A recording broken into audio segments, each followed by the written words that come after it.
Buenos días, jóvenes. Hoy vamos a tener nuestra clase de historia y vamos a recapitular los temas que hemos visto durante este último capítulo, que es el fascículo 2, capítulo 1 de su libro de historia. Hemos visto el mundo de la modernidad del siglo XVIII a partir del siglo XIX. Hay que recordar, ¿verdad?, que para que México naciera como una nación independiente, desligada por completo de España, tuvieron que suceder muchísimas cosas. Y parte de esto fue el movimiento, ¿verdad?, que se vino dando desde Europa y también en las 13 colonias en Estados Unidos, pues para que México pudiera tener, o más bien los mexicanos, los criollos de esa época, todavía no éramos México independiente, pudieran levantarse en armas en contra del gobierno español.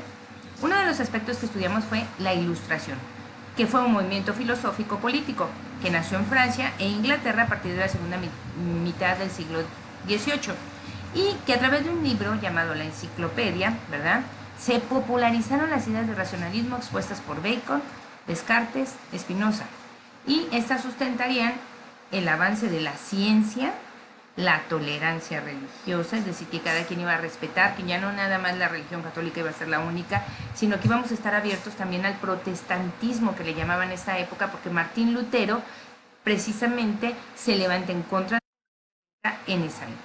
Y también la libertad de pensamiento, es decir, que la gente tenía libertad para pensar, no estaban solamente ligados a lo que alguien decía, ¿ok?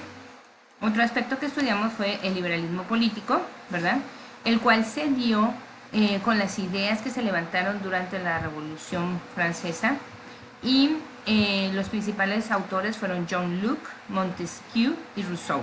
Y ellos se basan en los principios de libertad, igualdad y fraternidad, que fueron la base del movimiento para llevar a cabo la Revolución Francesa.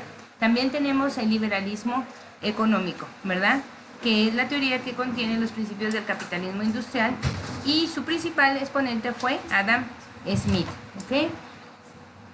Adam Smith es un pensador que su obra, se llamaba La riqueza de las naciones, ¿verdad?, sostenía que el pueblo o las propiedades, más bien la libertad de la propiedad, la producción, la circulación de trabajo, era lo que fortalecía a la riqueza de las naciones. Y no era el capitalismo de una sola persona, sino que estaba basado en el trabajo en común o del bien común. También tenemos que la revolución industrial fueron parte de los fundamentos históricos de la modernidad, porque gracias a la revolución industrial se cambiaron muchas maneras de trabajar. Ya no solamente eran personas trabajando, sino ahora ya eran máquinas que estaban sustituyendo al trabajador. También vemos la independencia de las 13 colonias de Norteamérica, ¿verdad?, que realmente fue un detonante muy importante, ya que se liberaron del yugo de los ingleses y se convierten en el primer país independiente de América, Estados Unidos de Norteamérica. Tenemos la Revolución Francesa. Gracias a las ideas de libertad, igualdad y fraternidad, Francia deja de ser una monarquía y se constituye en una república, ¿ok? También tenemos el despotismo ilustrado y las reformas borbónicas que procedieron de España con los reyes borbones de España, las cuales impulsaron al pueblo de México, a los criollos, a quererse liberar por completo del yugo de esclavitud de los españoles. Y después vimos los antecedentes de la modernidad de México, la Nueva España, ¿verdad?, cómo se finaliza el siglo XVIII, pues con unos levantamientos. En eso está el movimiento de independencia, cuáles son sus causas externas, internas, y el movimiento de independencia empieza en 1810 y termina en 1821, 11 años.